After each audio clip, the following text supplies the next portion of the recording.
যখন আমি সারাদিন ফেসবুকে অন থাকতাম, অ্যাক্টিভ থাকতাম, তখন অনেকে বলতো, "এত সময় কোথায় পাস? বাড়িতে কি কোনো কাজবাজ করতে হয় না?"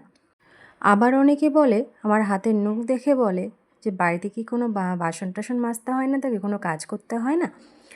না, তোমাদের মতো আমিও বাড়ির সমস্ত কাজ করি। আর সমস্ত কাজ করে তবে ফেসবুকে অ্যাক্টিভ থাকি। এখন যদিও বা অ্যাক্টিভ থাকতে পারছি না, সেটা কিছু কারণবশত। আর যখন আমি অ্যাক্টিভ থাকতাম, আমাকে কিন্তু মানে ৪ বছর আমার বিয়ে হয়েছে, আমি কিন্তু বাড়ির সমস্ত কাজবাজই করি।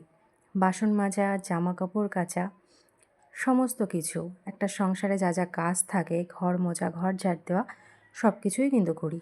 আর বেসিক্যালি রান্না-বান্না করতে আমি খুব ভালোবাসি। আর রান্নাবান্না করে এই যে বাসন ধোয়াটাও কিন্তু আমারই কাজ। ঠিক আছে? সবাইকে খেতে দিয়ে বাসন মাজা, সেটা কিন্তু আমারই কাজ। তো এই কাজগুলো কিন্তু আমি করি। আর সব করে কিন্তু আমি ফেসবুকে অ্যাক্টিভ থাকতাম। আর এই দেখো, আজকে কি হলো? তোমাদের আশীর্বাদে এই নখটা আজকে গেল।